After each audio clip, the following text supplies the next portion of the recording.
Everyone, मैं हूं Saima Khan Melbourne से और मेरे साथ है मिस्टर इम्तियाज वराइस जो कि सीनियर एनालिस्ट हैं और बहुत सारे टीवी के प्रोग्राम्स करते हैं और अपनी राय देते हैं what is happening in Pakistan, what is happening outside Pakistan, दुनिया में क्या हो रहा है। तो हम आज इनसे गुफ्तगू शुरू करते हैं। पहला सवाल जो मैं इम्तियाज साहब से करना चाहती हूँ वो मिडिल ईस्ट यानी कि दुबई से रिलेटेड करना चाहती हूँ, जो इस वक्त टॉक ऑफ द टाउन है कि उन्होंने 10 जो कंट्रीज हैं जिसमें ज्यादातर वो कंट्रीज हैं जिनसे दुबई के ताल्लुकात पास्ट में अच्छे नहीं रहे, जैसे ईरान, इराक, कुछ आपकी अफ्रीकन कंट्रीज हैं, उन सब के जो है वो वीजा और एंट्री बंद कर दी है, जिसमें पाकिस्तान भी शामिल है। जबकि आपका एक बहुत बड़ा लेबर जो है वो इस वक्त दुबई में, सऊदी अरब में काम कर रहा है। इवन सऊदी अरब में भी अब जो है मैंने बहुत ज्यादा देखा है कि पाकिस्तानियों को और जो लोग बाहर से हैं उनकी जॉब खत्म कर रहे हैं, दे आर कमिंग बैक। बहुत सारे लोग दुबई में 30-30 साल जॉब करने के बाद दे आर कमिंग बैक। तो इतना हमारा वहां पे लोग काम कर रहे हैं, तो what is happening and why India, क्योंकि उन्होंने जो रीजन दिए वो दिए कोरोना। तो इंडिया में तो सब कोरोना बहुत ज्यादा हुआ है, तो इंडिया उन कंट्रीज 10 कंट्रीज का पार्ट नहीं है। तो क्या कुछ स्पेशल इसके पीछे कुछ चल रहा है, conspiracy? Thank you very much and बिस्मिल्लाहिर्रहमानिर्रहीम। देखिए, बात यह है कि इस वक्त जो ममालिक हैं वो अपनी इकानमी को या बिजनेस रिलेशनशिप को प्रेफर कर रहे हैं। अच्छा, अब उसमें इसी तरह आप देख लें, क्योंकि एक इंडिया जो है बहुत बड़ी मार्केट तो है ना, इसमें कोई शक नहीं है। उसकी पॉपुलेशन देख लें और उसका जो एरिया देख लें, बहुत बड़ा मुल्क है और वो बहुत बड़ी एक मार्केट है। वो अट्रैक्ट करती है बहुत सारे ममालिक को। इसमें सऊदी अरब भी शामिल है, उसके अंदर यूए भी शामिल है, इसके अंदर अमेरिका भी शामिल है, इसके दीगर ममालिक भी शामिल है। तो इसलिए प्रेफरेंस जो है वो आजकल इसको दी जा रही है और वो तलक़ात जो है इस तरीके से सवार किए जा रहे हैं। देखिए, दो तरह के तलक़ात है ना। एक तो मजहब की बुनियाद पे है, क्योंकि सऊदी अरब और यूएई जो है मुस्लिम स्टेट्स है, पाकिस्तान भी मुस्लिम स्टेट है। एक है कि जी आप इकानमी को देखें, आप मेरिट पे देखें कि भी आपके मुल्क को कहाँ कैसे फायदा होता है। तो ज्यादातर आजकल इसी की बेस पे तलक़ात बन रहे हैं, सिर्फ अरब कंट्रीज के अंदर नहीं बल्कि बाकी मालिक भी इसी पॉलिसी को अपनाए हुए हैं। तो ये वजह है शायद कि उसके एक तो ये फैक्टर आ गया। दूसरा फैक्टर ये है कि इसराइल के साथ रिसेंटली जो है यूएई के साथ एक तलक़ात बने हैं। यूएई ने उसको तस्लीम कर लिया एज इंडिपेंडेंट मुल्क के, सोवरेन मुल्क के, और उसके साथ कुछ एग्रीमेंट्स भी किए हैं। अब इसी के साथ जो इसराइल के साथ उनकी तजारती एक्टिविटीज भी शुरू हो जाएंगी, बल्कि शुरू हो चुकी होंगी, उनके लोग आ जा रहेंगे। अब इसराइल जो है वो आपको पता है कि पाकिस्तान के साथ उसके तल्लुकात जैसा के हैं, वो इंडिया को सपोर्ट करता है मुख्तलिफ दिफाई नौइयत के मामलात में, और उनको टेक्निकल सपोर्ट प्रोवाइड कर रहा है इंडिया को। और सर्टनली वो जो सपोर्ट है, जो टेक्निकल सपोर्ट मिलिट्री की है, वो पाकिस्तान के खिलाफ इस्तेमाल हो रही है और हो सकती है। तो उसको इसलिए, और दूसरा ये कि पाकिस्तान जो है एक न्यूक्लियर स्टेट है, एक ओनली इस्लामिक न्यूक्लियर स्टेट, जिससे कि इसराइल जो है वो थोड़ा थ्रेट भी फील करता है। तो एक तो ये कि मेरा ख्याल है उसकी तरफ से भी ये ख्वाहिश होगी उसको प्रोटेक्शन जो है उसके शहरियों को यूएई में दिया जाए जब वो आएंगे, तो इस लिहाज से भी शायद किया जाए। लेकिन बहरहाल जो स्पेशल असिस्टेंट जो ओवरसीज पाकिस्तानी के मामलात को देखते हैं, जुल्फ़िकार बुखारी साहब, जुल्फी बुखारी अल मशहूर, जो प्राइम मिनिस्टर के स्पेशल असिस्टेंट है, उन्होंने जो कल उसकी तरदीद कर दी है बहरहाल कि ये वीज़ा पाबंदी को नहीं लगी वर्क वीज़ा के ऊपर, बल्कि ये उनकी बात भी हुई है वहाँ पे किसी मिनिस्टर से या किससे, और उन्होंने इसको क्लैरिफाई किया कि ये हम एक प्लानिंग कर रहे हैं कि भी हम देखें भी कितने लोग अब इस वक्त आ चुके हैं और कितनों को मजीद आगे लाना है। तो इस तरीके से हम इसको फिर करेंगे और ऐसी पाबंदी बकौल उनके जुल्फी बुखारी साहब के नहीं है। अच्छा, एक तो पहलू मैंने ये बता दिया। अच्छा, अब दूसरा पहलू ये है कि जब चूंकि इसराइल जो है उसका मैंने जिक्र कर दिया, तल्लुकात है उसके साथ, और तीसरा जो है पहलू वो ये है कि ग्वादर जो है वो एक पोर्ट है जो मुकाबले में एक तरह से बन गई है, और वहां पे जो एक्सपर्ट्स हैं वो बताते हैं कि वो ज्यादा डेप्थ है उसकी, वहां पे बड़े जहाज भी आ सकते हैं, जो हमारे मर्केंटाइल शिप्स हैं वो वहां पे आ सकते हैं, और इतनी डेप्थ शायद बाकी इस खिते के अंदर जितनी भी पोर्ट्स हैं उसमें नहीं है। तो लगता है, यानी मेरी असेसमेंट है और एनालिसिस है कि दुबई जो है वो अपना थ्रेट फील कर रहा होगा ग्वादर पोर्ट से, क्योंकि similar type of facilities and activities are going to be happen in Gwadar soon because of CPEC. जी। ओके, अच्छा इम्तियाज साहब, मेरा अगला सवाल आपसे ये है जो कि मेरी एक ऑब्जर्वेशन है, और वो ये है कि हमारे जब से पाकिस्तान बना है, we have a very good relationship with China. लेकिन बाकी जो हमारी नेबरिंग कंट्रीज हैं या बाकी जो इस्लामिक स्टेट्स हैं, उनके साथ एक लव एंड हेट रिलेशनशिप रहता है कि कभी रिलेशनशिप ठीक हो जाती है और फिर उसके बाद कभी एकदम से जो है वो हम उनकी नेगेटिव लिस्ट में आ जाते हैं। तो हम लोग, पाकिस्तान जो है वो चाइना की तरह किसी भी और कंट्री के साथ एक परमानेंट और बहुत मजबूत रिलेशनशिप डेवलप नहीं कर पाया। जिस तरह से चाइना जो है वो हर जगह पे उनको सपोर्ट करती है, वीटो का मसला हो, कोई भी और इशू हो, इकोनॉमी में, इवन मेडिकल का भी कोरोना आया था तो सबसे ज्यादा जो हेल्प आई थी वो चाइना से आई थी। तो इस तरह, इसके अलावा पाकिस्तान कभी भी किसी कंट्री के साथ एक अच्छा लॉन्ग टर्म रिलेशनशिप डेवलप नहीं कर पाया। इसकी वजह आपको क्या नजर आती है? इसमें दो तीन फैक्टर है, मैं थोड़ा आपका टाइम इसमें लूंगा। पहला फैक्टर तो ये है कि जब पाकिस्तान बना था तो उस वक्त सोवियत यूनियन की तरफ से इनविटेशन आई थी पाकिस्तान की लीडरशिप को दौरे की, और उसके साथ साथ यूएसए की तरफ से भी आई और बाकी ममालिक ने भी उस वक्त भेजी होगी, ज़ाहिर नया मुल्क बना है। तो पाकिस्तान की जो लीडरशिप है उस वक्त, जो प्राइम मिनिस्टर ऑफ पाकिस्तान थे उस वक्त, उन्होंने यूएसए के विजिट पर चले गए और सोवियत यूनियन का उन्होंने विजिट नहीं किया, उन्होंने प्रेफरेंस उसको दी। उसकी एक रीजन है, इसमें उनका कोई कसूर नहीं है। हमारी जितनी भी लीडरशिप उस वक्त भी थी और आज भी है, ये सारी पढ़ती है जाके, एजुकेशन लेती है जाके यूएई से, यूके से या फिर यूएसए से। जनरली आप देखिए हमारे मोस्टली जितने यहाँ पे, इवन हम लोग जो हैं, मतलब जो मुख्तलिफ प्रोफेशनल्स हैं, हमारी डिग्रियां भी बात का हमने वहीं से की होती हैं इन ममालिक से। कभी स्कॉलरशिप मिल जाता है, कभी वैसे हमारा एक टिल्ट होता है, चूंकि इंग्लिश स्पीकिंग कंट्रीज है ना, तो हमारी इंग्लिश चूंकि अच्छी होती है और बाकी ममालिक जो है जहाँ पे हमने जाना, उनकी लैंग्वेज का बैरियर भी होते हैं।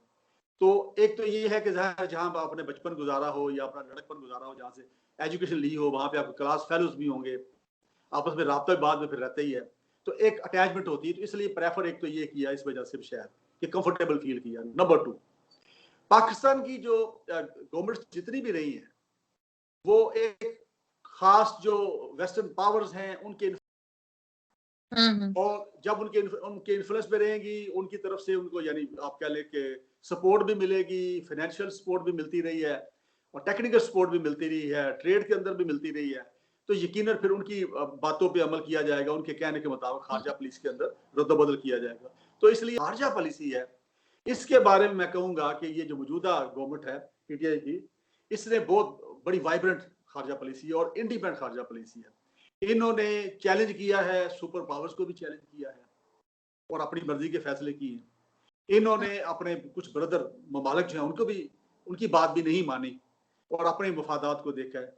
तो इस वजह से जो मौजूदा आप कह लें कि सफारती जो सिलसिला है या हमारी जो खारजा पॉलिसी है, वो मैं ये समझता हूँ कि ऑलमोस्ट इंडिपेंडेंट है, ऑलमोस्ट। अब रहा सवाल चाइना के साथ तल्लुकात क्यों ज्यादा है। चाइना हमारा हमसाया मुल्क है और चाइना जो है ये 48 में आजाद हुआ था। जब से ये आजाद हुआ उस वक्त से लेके अभी तक मुझे नहीं याद पड़ता कि कभी पाकिस्तान के तल्लुकात उसके साथ, उसके अंदर सर्द महरी आई हो। हमेशा उसके अंदर गर्मी ही रही है, हमेशा जो चाइना उसने पाकिस्तान को सपोर्ट ही किया है। और इवन इंटरनेशनल फोरम पे कहीं वीटो की जरूरत पड़ी तो वीटो भी उसने किया पाकिस्तान के मफाद में, कहीं पे पाकिस्तान को सपोर्ट भी दिया है इंटरनेशनल फोरम पे भी, यूएन के अंदर भी। तो पाकिस्तान का एक बेहतरीन दोस्त वो साबित हुआ है और जाहिर बात है कि हमसाया जहाँ पे हम बाई रोड भी जा सकते हैं, तो इस लिहाज से उसके साथ तल्लुकात जो है वो तो बनते नजर आते हैं और बनते भी हैं। और दूसरा ये जो आप कह लें कि जो वेस्टर्नाइज सोच है, वो चूंकि चाइना को अपोज करती है और साथ इंडिया के साथ भी, पाकिस्तान का जो दुश्मन मुल्क है उसके साथ भी उसने तल्लुकात बनाए हुए हैं और बड़े अच्छे तल्लुकात बनाए हुए हैं और वहां पे इन्वेस्टमेंट की जा रही है। तो यकीनन फिर पाकिस्तान जो है उसके पास कोई चॉइस नहीं कि वो चाइना की तरफ ज्यादा झुके, क्योंकि चाइना जो है उसको रेसिप्रोकेट कर रहा है। एट द सेम टाइम ये कहना जी कि जी जो चाइना है, जो पाकिस्तान है, वो चाइना के अलावा किसी का मुल्क दोस्त नहीं, मैं इससे एग्री नहीं करता। आप देखिए रशिया जो है, जो आजाद रशिया इस वक्त, उसके साथ पाकिस्तान के बड़े अच्छे टाइज बन रहे हैं और बन चुके हैं और हम बहुत आगे निकल रहे हैं। और इवन सी पैक का भी मेंबर है जो रशिया है, तो वो इकट्ठे। इसी तरह और कई ममालिक हैं जिसमें आप छोटे छोटे ममालिक, भूटान भी ले लें, श्रीलंका ले लें, उसके साथ हमारे अच्छे तल्लुकात, हमारे यूके के साथ भी अच्छे तल्लुकात रहे हैं हमेशा। फ्रांस के साथ भी ठीक रहे हैं। ये तो अभी एक इशू बना ना नबी पाक के बेहुरमती के हवाले से, जो वहाँ के गैर जिम्मेदाराना बयान वहाँ की लीडरशिप ने भी दिया, तो उसके ऊपर एक थोड़ी तलखी है। अदरवाइज फ्रांस के साथ अच्छे तल्लुकात रहे हैं, स्कैंडिनेवियन कंट्रीज के साथ पाकिस्तान के बड़े अच्छे तल्लुकात रहे हैं और अब भी हैं। तो ये कहना सही नहीं है कि सिवाय चाइना के बाद हमारे तल्लुकात किसी और के साथ नहीं है, बाकियों के साथ भी है। अब ये अलग बात है, प्रायोरिटीज होती है ना। अब प्रायोरिटी नंबर 1 किया है, जाहिर बात है चाइना की उभरती हुई ताकत है, बल्कि मैं कहूँगा उभरती हुई सुपर पावर है, और फिर उसके बाद पाकिस्तान के साथ वो साथ भी दे रहा है और सी पैक में वो लीड भी हमें कर रहा है और हमें उसका फायदा भी हो रहा है। तो डिफेंस के अंदर भी हमें सूट कर रहा है। और हमारे बिल्कुल राइट पे आप देखें कि इतना लंबा बॉर्डर है, हमारा अजली दुश्मन बैठा है जो कि इंडिया है, जिसने खुद ही दुश्मनी पैदा की हुई है और कश्मीर पे जुल्म कर रहा है। अब पाकिस्तान को के पास और चॉइस को नहीं है कि वो चाइना के साथ ज्यादा अच्छे टाइज रखे। अब ईरान जो है हमारा हमसाया मुल्क है, उसके साथ भी तल्लुकात अच्छे हैं, आल्दो मतलब उसमें कभी कभार अप्स एंड मैं बात कर रही हूँ कि चाइना के लेवल की फ्रेंडशिप हम नहीं क्रिएट कर सके। इवन रशिया जो है, अगर आप कह रहे हैं कि उसके ताल्लुकात हमसे अच्छे, तो उसके इक्वली इंडिया के साथ भी उतने ही अच्छे हैं। वो उनको भी असलहा दे रहा है और वो उनसे भी बाय कर रहा है, तो इक्वली उसने दोनों के साथ बना के रखी हुई है। ऐसा नहीं है कि वो हमारी वजह से इंडिया को बैक कर रहा है, या मतलब वो बैलेंस में लेके चल रही हैं। बाकी जितनी भी कंट्रीज हैं जो आपने जितने भी नाम लिए, वो पाकिस्तान के साथ बैलेंस रिलेशनशिप पे चल रही हैं। ऐसा नहीं है कि वो किसी भी फोरम पे जाके पाकिस्तान की खातिर को बड़ा स्टेप उठा ले। मैं इस पॉइंट ऑफ व्यू से बात मैं गुजारिश करता हूँ। देखिए चाइना जो है, चाइना भी इंडिया के साथ उसने शुरू में अच्छे ताल्लुकात रखने की कोशिश की है। आप देखिए ट्रेड टाइज चाइना के साथ इंडिया के थे बड़े, और अभी भी कुछ चल रहे होंगे। चाइनीज जो लीडरशिप है उन्होंने इंडिया का दौरा भी किया, ठीक है ना। इंडियन लीडरशिप ने चाइना का दौरा भी किया, और इस वक्त सिचुएशन ये बन गई है कि because of CPEC India चूंकि उसको अपोज कर रहा है, ठीक है, और वो अपोज कर रहा है एक बड़ी ताकत के इशारे पे और अगेंस्ट पाकिस्तान।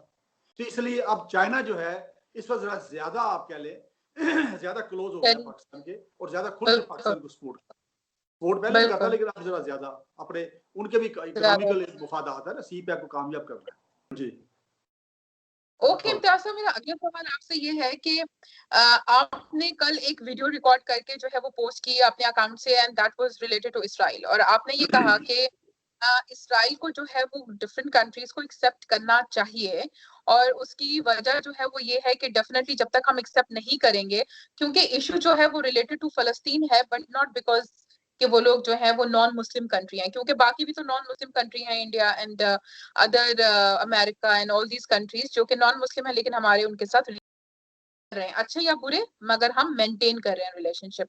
लेकिन इसराइल जो है उसके ऊपर मैं ये बात जो खुद ऐड करना चाहती हूँ वो ये है कि अनलेस हम लोग किसी के साथ रिलेशनशिप रखेंगे, यानी बातचीत रखेंगे, कम्युनिकेशन, तभी हम टेबल पे बैठ के किसी ना किसी मसले का हल निकाल सकते हैं, जस्ट लाइक फलस्तीन। लेकिन अगर हम किसी कंट्री के साथ टोटल कम्युनिकेशन कट ऑफ कर देंगे, बात ही नहीं करेंगे, उनके साथ विजिट ही नहीं करेंगे, अपने लोगों को भी उनसे कट ऑफ कर देंगे, तो आप मुझे बताएं कि हम किस तरह से किसी टेबल पे बैठ के उनसे किसी भी इशू पे डिस्कशन कर सकते हैं। और ये जो डिस्टेंस आ गया है, उससे नफरत और बढ़ चुकी है। और आप देखें तो इसराइल जो है वो डिफरेंट कंट्रीज के साथ अपने रिलेशनशिप बिल्ड कर रहा है, जिनकी दुश्मनी पाकिस्तान के साथ। जी बिल्कुल सही आपका। देख रहे एक इसमें दो चीजें आ जाती हैं, बाजार जो नजर आता है, जो आपका सवाल मैं समझ गया हूँ कि एक तरफ तो ये कि हम देखते हैं अरब कंट्रीज जो हैं वो इसराइल के साथ कंफर्टेबल होना शुरू हो गए हैं, उसमें बहुत सारे ममालिक ने ऑलरेडी तस्लीम कर किया हुआ इसराइल को एज सोवरेन स्टेट, और रिसेंटली यूएई ने भी कर लिया है। और असल में ये है कि पाकिस्तान चूंकि एक नजरियाती स्टेट है और ये इस्लाम के नाम पे वजूद में आई थी, बाकी जितनी भी स्टेट्स हैं जनरली वो इस्लामिक स्टेट नहीं है, वो जमहूरी भी है, उसके अंदर कुछ आप कह लें कि बादशाहत भी है कई जगहों पे, और वो इसके नाम से वजूद में नहीं आई थी, इस्लाम के नाम से ना। और पाकिस्तान जो है चूंकि एक दो कौमी नजरिया था, जिसका पहला जो आप कह लें कि फ्लैश पॉइंट यही था कि मुसलमान जो है उनके लिए अलग एक हो। अच्छा, अब अगर हम उसको तस्लीम कर भी लेते हैं तो हमारा जो कश्मीर वाला फिर जो हमारा एक मौकफ है उसके ऊपर भी आप कह लेंगे थोड़ा सा डेंट आएगा कि एक तरफ हमने फलस्तीनियों के साथ जुल्म सितम हो रहा है, कोई पीसफुल सेटलमेंट नहीं हुआ इसराइल के साथ, और हमने उसको तस्लीम कर लिया है। तो कश्मीर भी इसी तरह का एक इशू है जी, कि वहां पर भी इंडिया कर रहा है जुल्म सितम। एक तो ये फैक्टर आ गया। दूसरा फैक्टर है कि जो इसराइल है उसने पाकिस्तान से चूंकि थ्रेट भी फील करता है, क्योंकि Pakistan the only nuclear state, Islamic nuclear state है, तो उससे उसको थ्रेट भी है। लेकिन एट द सेम टाइम वो क्या कर रहा है, वो इंडिया के साथ उसने दिफाई ताउन बढ़ाया हुआ है। अपने जो असला है, गोला बारूद है, इसके साथ साथ जो मिलिट्री जो आप कह ले टेक्निकलिटीज हैं वो भी शेयर कर रहा है उसके साथ। और इंडिया के साथ जब आप कोई दिफाई बात करते हैं, कोई भी मुल्क करेगा, तो जाहिर है वो दिफाई चीजें जो होगी वो पाकिस्तान के खिलाफ इस्तेमाल होंगी ना, या हो सकती है उसके ऊपर। तो इस लिहाज से इसराइल जो है उसको भी उससे मुताद रहना चाहिए।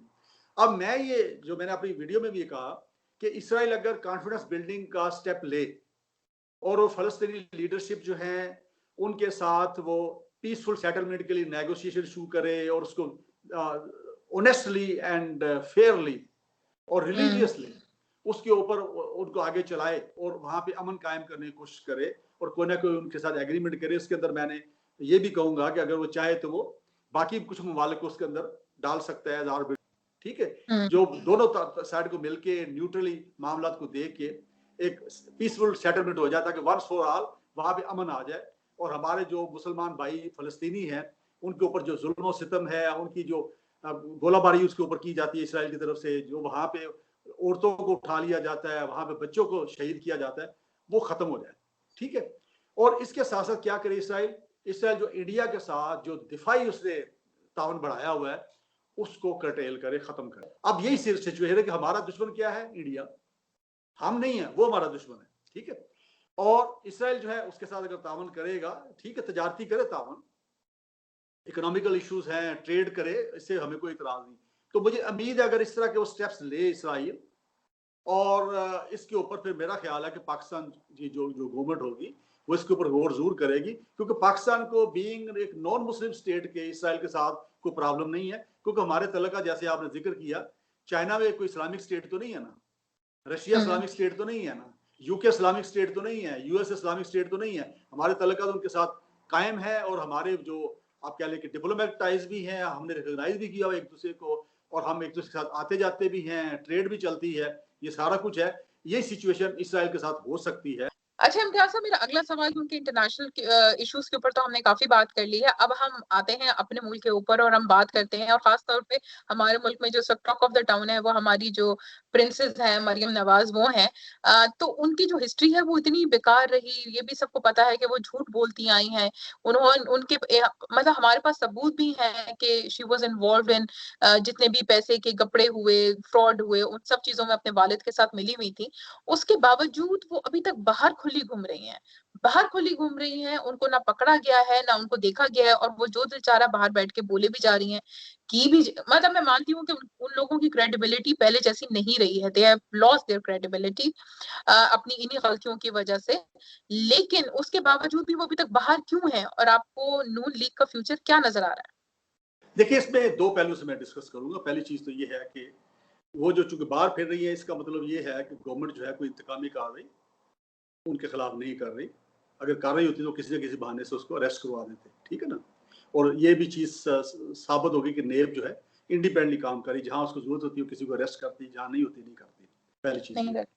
दूसरी चीज ये है कि जो एक्चुअली जो इनका जो चाहते थे, ये जिसके बारे में एनओआर की बात होती है, वो ये था कि भी मियाँ साहब भी चाहते थे, मरियम नवाज साहबा भी ये चाहती थी कि उनको बाहर जाने की इजाजत दे दी जाए ताकि वो अपनी फैमिली को वहाँ ज्वाइन कर ले। और बाकी सारे जो भाई उनके बाहर हैं, उनके जो दादी जो फोत हो गई, अल्लाह उनको जन्नत नसीब करे, वो भी बाहर थी, और इसी तरह वालिद साहब भी हैं, तो एक पूरी फैमिली कंप्लीट हो जाती है। दूसरा रह जाता है शहबाज शरीफ साहब और उनका एक बेटा हमजा शहबाज, वो भी अगर बाहर चले जाते तो ये मामला खत्म हो जाता। तो पहले तो मेरा ख्याल है कि ये एक पॉलिसी अपनाई गई और इसमें आप कह लें कि बैकडोर नेगोशिएशन चलते रहे, कोशिशें होती रही कि किसी तरीके से इजाजत मिल जाए। जब नहीं मिली तो फ्रस्ट्रेट होके फिर इन्होंने एक पीडीएम शीडीएम बना के इन्होंने कोशिश की कि जैसे होता है ना कि अब गवर्नमेंट को जरा टफ टाइम दिया जाए।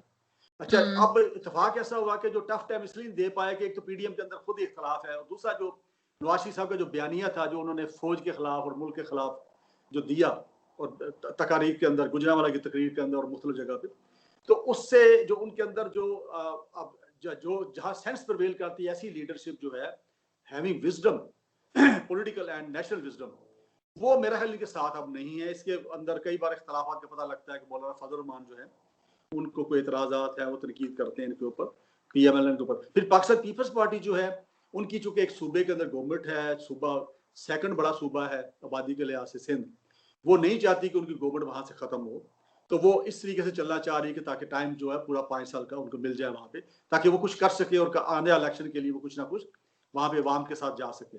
एक तो ये। अब ये रहा सवाल फ्यूचर, ये मैं मुझसे इसमें बता देता हूँ कि इस वजह से जो मियां नवाज शरीफ साहब का बयानी है, उसकी वजह से मैं ये समझता हूँ, और जो मेरे इल्म में है थोड़ा बहुत, कि वो जो लीडरशिप, सीनियर लीडरशिप है PMLN की, वो काफ़ी इसके ऊपर उनको इतराज़ है और काफ़ी वो डिसअपॉइंटेड है। और मुझे ये लग रहा है कि अगर ये सिलसिला ऐसा चलता रहा तो ये ना हो कि इसके अंदर से दो हिस्से हो जाए, इसकी हो जाए। और वो जो आप कह लें कि पैट्रियट लीडरशिप है, जो कि पाकिस्तान और पाकिस्तानी अदारों का एहतराम चाहती है और उसको मजबूत करना चाहती है, हो सकता है वो लोग अलग हो जाए, ठीक है, और ये दो हिस्सों में तकसीम हो जाए। तो इसलिए अब जो मरियम नवाज साहब है, उनको बड़ी वो एम्बैरस हुई है, क्योंकि उन्होंने एक धमकी दी थी कि हम वरना ये करेंगे वो करेंगे, वो उन्होंने करके देख लिया, कुछ हुआ नहीं है। गलती आल्दो उनकी अपनी ही है, उनके वालिद साहब की है जो ऐसे बयान उन्होंने दिए, तो इस वजह से अब वो कंफ्यूज हैं। ये सिचुएशन है। ज़ाहिर बात है, जब आप क्रेडिबिलिटी लूज कर जाते हैं तो फिर इंटरनल फूट पड़ना शुरू हो जाती है। तो अब हम ऐसा देखेंगे कि उनके इंटरनल फूट की वजह से जो है वो पार्टी जो है वो आगे पीछे हो जाएगी। अच्छा, मेरा लास्ट सवाल जो आपसे है इम्तियाज साहब, वो ये है, and that is related to Imran Khan. Imran Khan आए, उन्होंने जो अपनी तकरीरें की उसके अंदर हेल्थ के ऊपर, एजुकेशन के ऊपर, इन सब के ऊपर उनका बहुत ज्यादा फोकस था। और खास तौर पे हमारा सिलेबस चेंज करना, की सिलेबस के ऊपर हमारी स्टडी होनी चाहिए, हमारे गवर्नमेंट स्कूल इस लेवल पे होने चाहिए कि प्राइवेट स्कूल्स की जरूरत ना पड़े और हर बच्चों को जो है वो सेम स्टैंडर्ड की जो है वो पढ़ाई मिले। पाकिस्तान जो है वो, चले एक एजुकेशन में तो फिर भी बेहतर है, मैं ये नहीं कहती कि बेस्ट है, बट फिर भी they are struggling, they are doing something.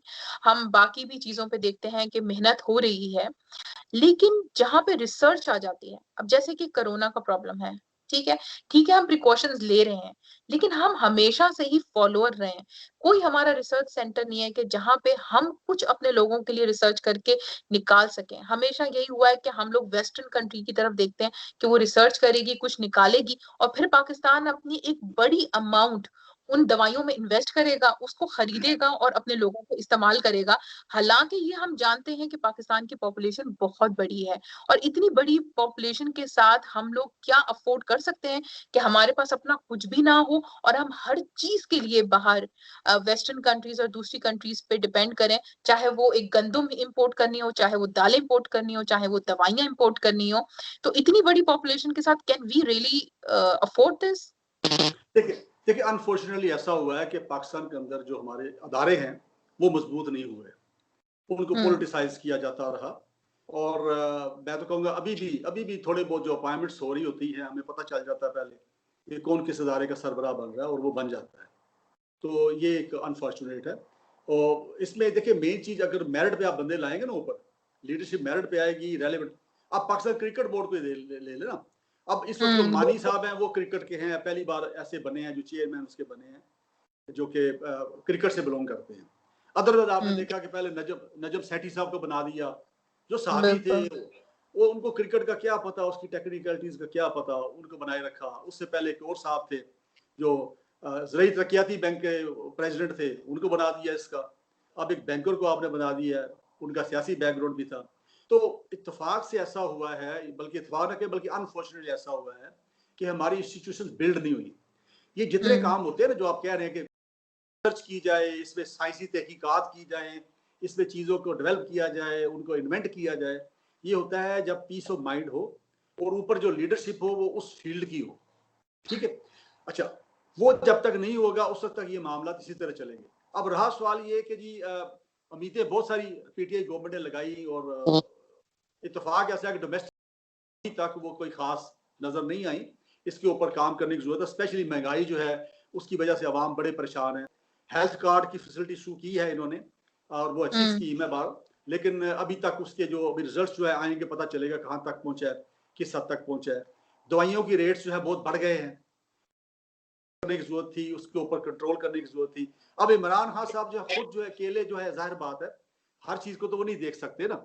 अब नीचे जो टीम है उसके काम करने की जरूरत है, और इमरान खान साहब को चाहिए कि अपनी टीम को रिविजिट करें और ऐसे लोगों को मेरिट पे ऊपर लाएं जो सही मायने में उसका साथ दे सके और उनका जो मैनिफेस्टो है या प्रोग्राम है उसके ऊपर इंप्लीमेंट करवा सके। तो अगर ऐसा हो गया तो फिर इंशाल्लाह ताला बेहतर हो जाएगा। और अभी चूंकि टाइम है 2-2.5 साल 3 साल है उनके पास, तो हमें उम्मीद रखनी चाहिए कि आइंदा जो है कोई बेहतरी आएगी इंशाल्लाह। ओके इम्तियाज साहब, थैंक यू। हम लोगों ने जो मेरे माइंड में हॉट क्वेश्चंस थे, इश्यूज थे, वो मैंने आपसे डिस्कस किए। फिर इंशाल्लाह हम लोग नेक्स्ट प्रोग्राम करेंगे, उसमें और मैं कुछ हॉट टॉपिक्स लेके आऊंगी जिस पे हम डिस्कशन करेंगे। बहुत बहुत शुक्रिया आपके ज्वाइन करने का और वक्त निकालने का। फिर इंशाल्लाह मिलते हैं नेक्स्ट शो के साथ। Thank you.